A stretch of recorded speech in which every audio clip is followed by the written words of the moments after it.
JEE advance 2016 में rotating frame पर based एक प्रॉब्लम आया था और वो बहुत ही अच्छा प्रॉब्लम था।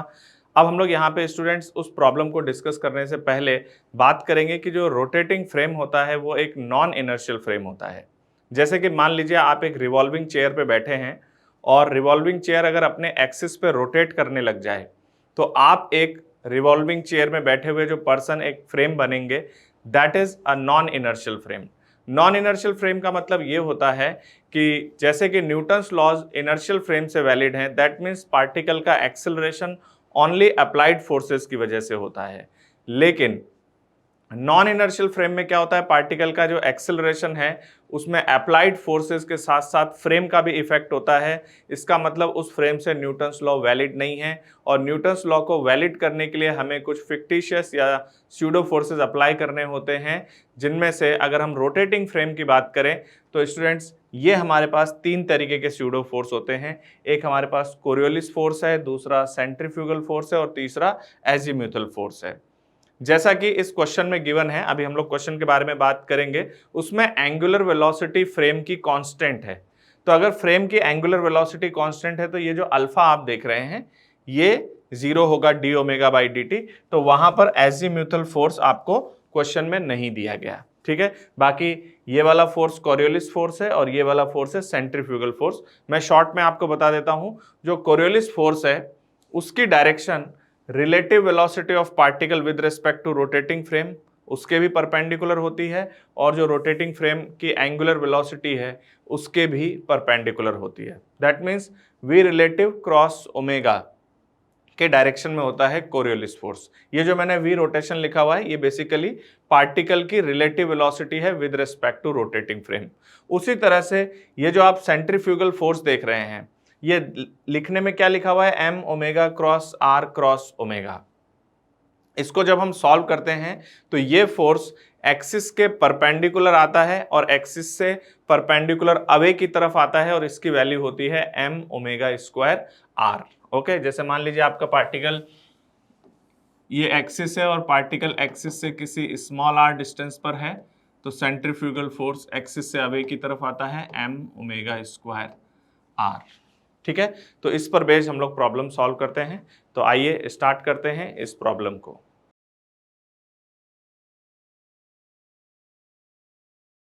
तो इस क्वेश्चन में आपको क्या गिवन है कि एक जो डिस्क है वो रोटेट कर रही है, ठीक है ना, कांस्टेंट एंगुलर वेलोसिटी से, और उसके फ्रेम में कौन कौन से स्यूडो फोर्स हो सकते हैं वो क्वेश्चन में आपको गिवन है। ये कोरियोलिस फोर्स है और ये सेंट्रीफ्यूगल फोर्स है, ठीक है। तो यहाँ पर बच्चों डिस्क जो रोटेट कर रही है और उसके अंदर एक ग्रूव बनाया हुआ है, ग्रूव पे सेंटर से कैपिटल आर बाई टू के डिस्टेंस पर हम एक ब्लॉक को रेस्ट से रिलीज करते हैं, ठीक है। तो स्टूडेंट्स अगर आप ग्राउंड फ्रेम में देखेंगे तो क्या होगा मालूम है, जो ब्लॉक है वो ग्रूव के अंदर मूव करेगा प्लस साथ साथ घूमता भी जाएगा डिस्क के साथ साथ। तो ये मोशन बहुत ज्यादा कॉम्प्लिकेटेड है, तो हम इसको डील करने के लिए डिस्क के फ्रेम में जाएंगे और डिस्क के फ्रेम में जाने के बाद हमें ये सारे स्यूडो फोर्सेस लगाने होंगे। तो देखिए सबसे पहले ये हमारे पास डिस्क है जो कांस्टेंट एंगुलर वेलोसिटी से रोटेट कर रही है, ठीक है। और मैं इसी के अलोंग ग्रूव बना देता हूं इस तरह से। इसको बहुत ध्यान से ऑब्जर्व करेंगे सभी बच्चे, ठीक है।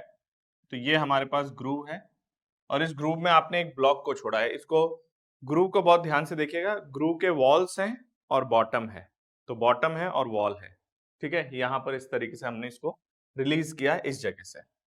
तो पहले अगर हम साइड से एनालाइज कर रहे हैं तो हमें क्या दिखाई देगा, तो सबसे पहले बच्चों जब हम यहाँ पर छोड़ेंगे इसको तो जस्ट आफ्टर रिलीज इसकी रिलेटिव वेलोसिटी जीरो होगी। जस्ट आफ्टर रिलीज क्या होगा, रिलेटिव वेलोसिटी जीरो होगी।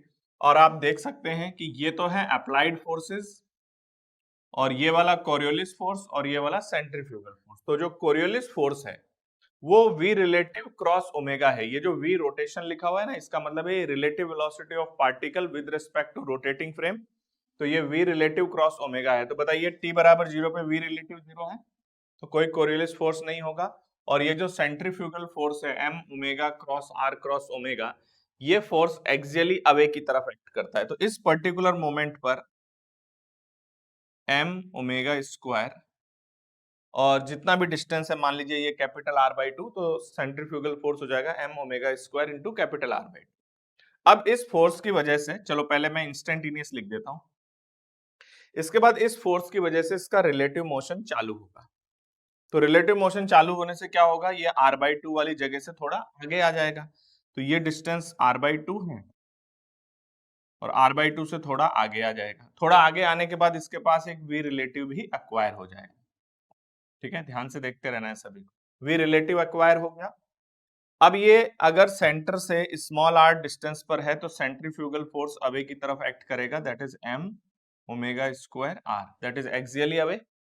अब जरा सोचते हैं कि कोरियोलिस फोर्स जो है, कोरियोलिस फोर्स वो कितना एक्ट करेगा। तो सबसे पहले यहाँ पर बच्चों ध्यान रखिएगा, क्योंकि ओमेगा कांस्टेंट है इसलिए सिर्फ हमें दो ही स्यूडो फोर्स देखने हैं, वरना यहाँ पर एक एजिम्यूथल फोर्स भी होता है अगर ओमेगा की वैल्यू वेरिएबल होती तो। ठीक है, तो ये है बच्चों। अब जरा टॉप व्यू से देख लेते हैं। इधर देखना बच्चों, टॉप व्यू से देखोगे आप तो आपको ग्रूव ऐसे दिखाई देगा, ये इस तरीके से रोटेट कर रहा है ओमेगा एंगुलर वेलोसिटी से। ठीक है ना, वी रिलेटिव बाहर की तरफ है। अब जरा चेक करिए कि कोरियोलिस फोर्स की डायरेक्शन किधर है। तो कोरियोलिस फोर्स की डायरेक्शन है वी रिलेटिव क्रॉस ओमेगा की डायरेक्शन में। जरा देखना वी रिलेटिव किधर है, इस तरफ, और ओमेगा इधर है बोर्ड के प्लेन के परपेंडिकुलर आउटसाइड। तो अगर आप यहाँ पे चेक करेंगे वी रिलेटिव क्रॉस ओमेगा, तो थंब नीचे की ओर जाएगा। नीचे की ओर जाने का मतलब है ये वाला फोर्स, कोरियोलिस फोर्स, इस डायरेक्शन में है। और कोरियोलिस फोर्स आप देख सकते हैं ग्रूव के परपेंडिकुलर डायरेक्शन में है।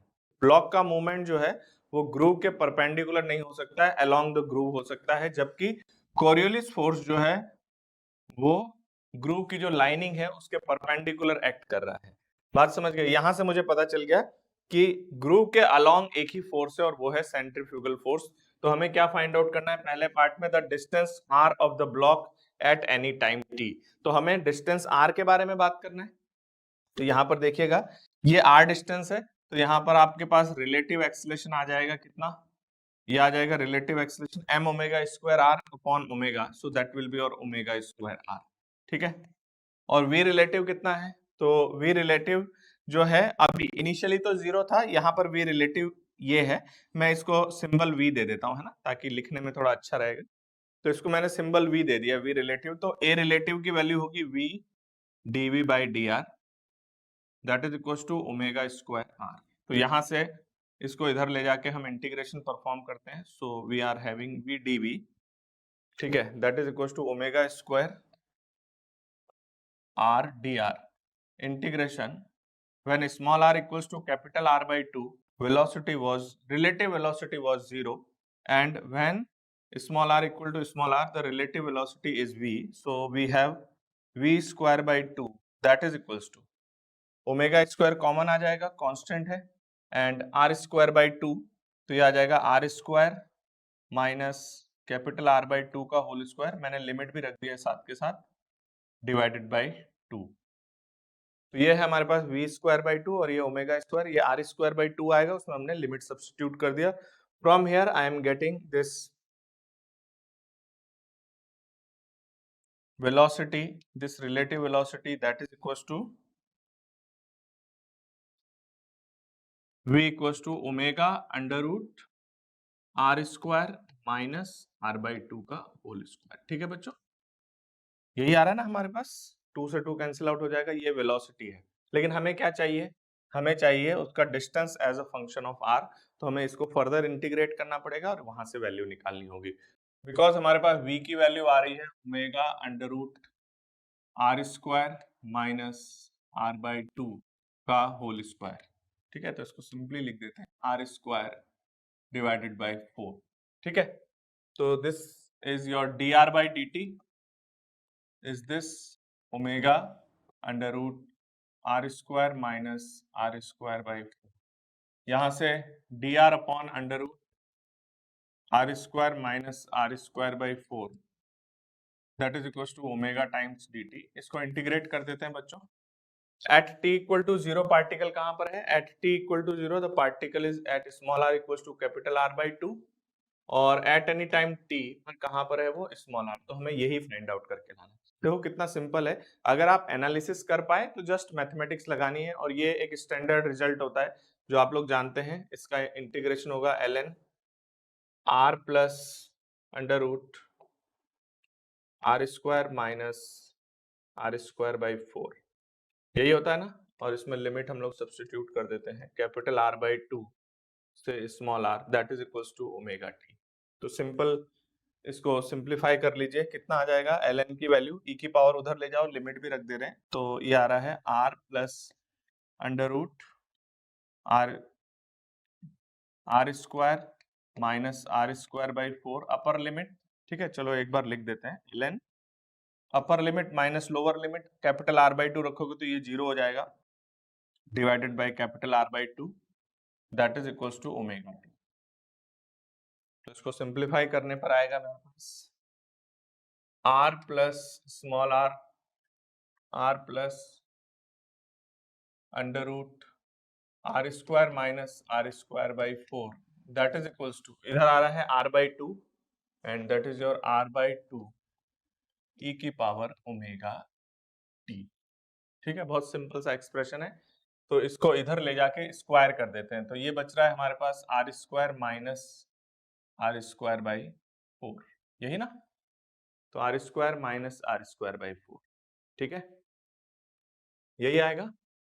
तो यहां से क्या बन जाता है देखिए, तो इसको इधर ले जाके स्क्वायर करने पे एक तो आएगा आर स्क्वायर बाई 4 और इधर आ जाएगा e की पावर 2 ओमेगा टी, देखते हैं क्या आंसर आता है, प्लस का आर स्क्वायर माइनस 2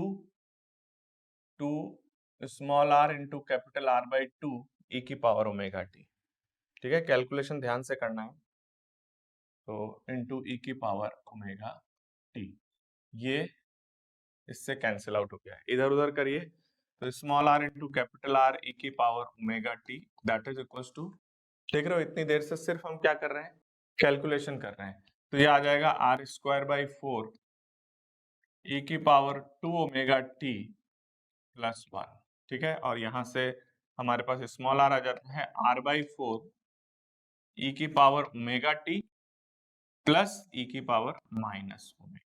तो ये है आंसर बच्चों, small r equals to capital R by 4 e की power omega t plus e की पावर माइनस ओमेगा टी, ये है हमारे पास बच्चों स्मॉल r की वैल्यू।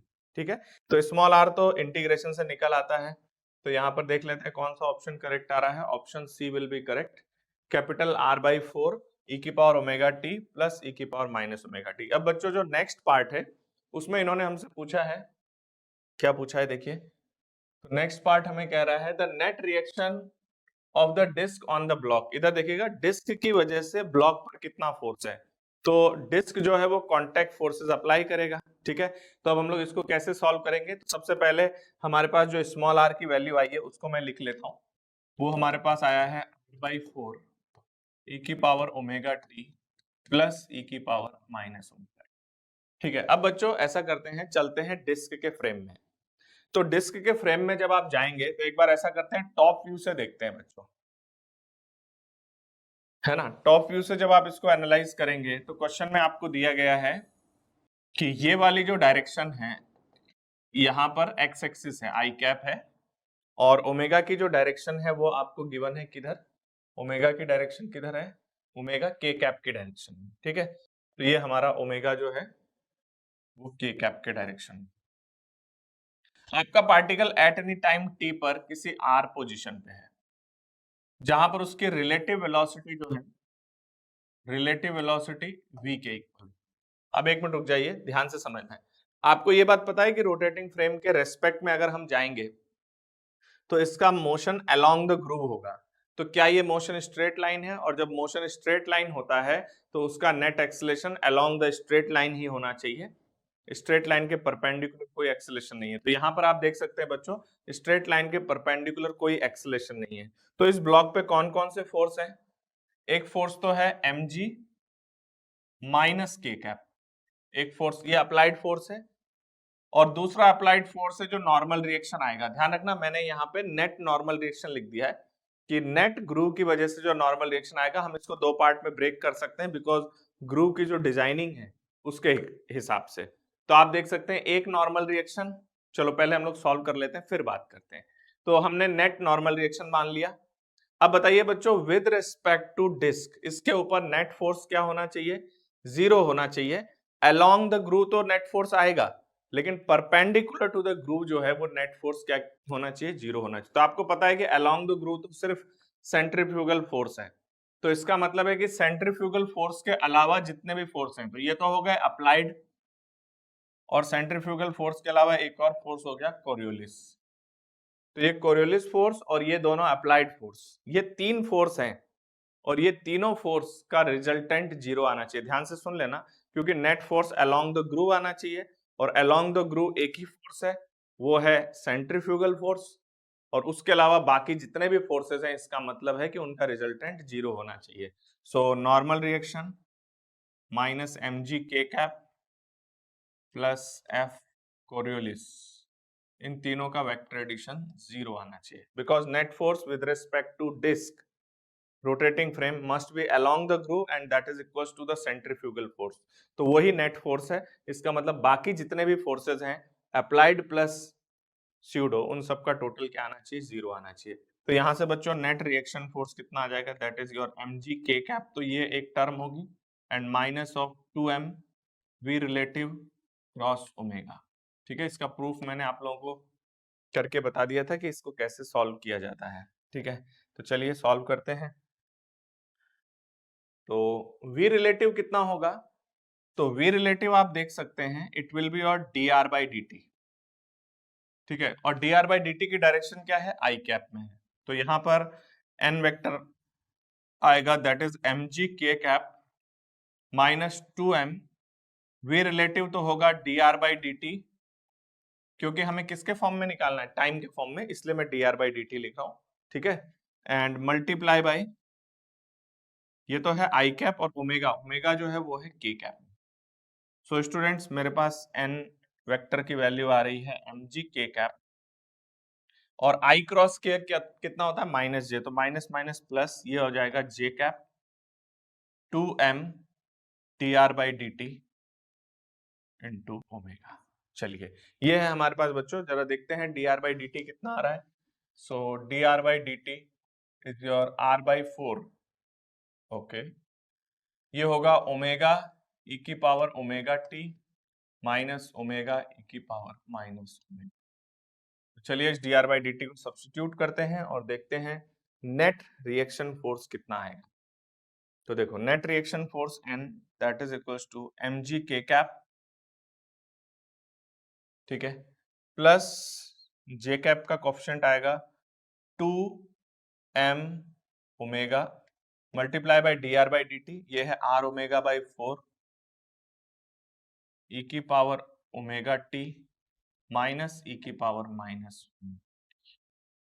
ठीक है, ये है जे कैप का coefficient, and the last and final answer of this is normal reaction, net reaction force, और वो नॉर्मल रिएक्शन ही होगा बिकॉज कोई यहाँ पर फ्रिक्शन फोर्स तो अवेलेबल नहीं है। तो mg k cap plus m omega square r by 2, m omega square r by 2, m omega square r by 2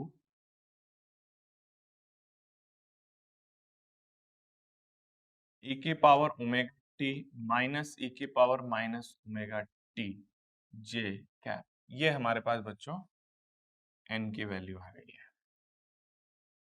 ठीक है, तो n की वैल्यू ये है। बस देखते हैं कौन सा ऑप्शन करेक्ट है, फिर मैं आपको अलग अलग समझाता हूँ कि क्या हुआ होगा। पहले आप आंसर चेक कर लो कि कौन सा ऑप्शन करेक्ट आ रहा है। m omega square r by 2 e की power omega t minus e की पावर और plus mg k cap, b option correct है क्या? ओमेगा टी वाला यही है, तो b option will be correct. ठीक है, अब बच्चों इसको अगर आप अलग अलग देखना चाहते हो तो मैं बताता हूँ। एक नॉर्मल रिएक्शन बेस से आ रहा होगा, जैसे ये ग्रूव है, ग्रूव को आप ऐसे समझना, एक हॉरिजॉन्टल प्लेटफॉर्म है और 2 वर्टिकल वॉल है। तो पहले बॉटम से नॉर्मल रिएक्शन आएगा, जैसा हमने पिछले बार एक क्लास में क्वेश्चन किया था, वैसे ही नीचे से एक नॉर्मल रिएक्शन आएगा, वो तो mg को बैलेंस करेगा। तो एक नॉर्मल रिएक्शन जो है वो mg को बैलेंस कर रहा है, तो नॉर्मल रिएक्शन n1 और mg minus k cap equal to 0। तो एक नॉर्मल रिएक्शन जो है कुल मिला के दिस मिला के 0 होना चाहिए। ध्यान रखना बच्चों, वेक्टर में जब आप लिखेंगे ना तो नेट फोर्स का टोटल 0 होगा, ठीक है। तो ये इसके यहां से आ जाएगा। तो आपको पता चल गया, एक तो N1 है और दूसरा N2 क्या है मालूम है? जैसे कि हमने आपको अभी अभी बताया था कि कोरियोलिस फोर्स किधर है, तो देखो वी रिलेटिव क्रॉस ओमेगा, तो इस डायरेक्शन में कोरियोलिस फोर्स है। तो इस कोरियोलिस फोर्स को बैलेंस करने के लिए एक नॉर्मल रिएक्शन इधर से आएगा, N2 वेक्टर, ठीक है। तो ये जो N वेक्टर है ना वो basically N1 plus N2 vector का टोटल है, N2 vector plus F Coriolis that is equal to 0। वास्तव में ये दो नॉर्मल रिएक्शन आ रहे हैं, एक साइड वॉल से और एक बॉटम वाले वॉल से, और उसके हिसाब से हमारे पास ये फाइनल कंडीशन अचीव होती है। बात समझ गए? तो ये जो आप N वेक्टर देख रहे हैं, basically this N vector is your N1 vector plus N2। तो यहां से आप इसको सिंप्लीफाई करके आप देख सकते हैं दिस इज योर आंसर, ठीक है।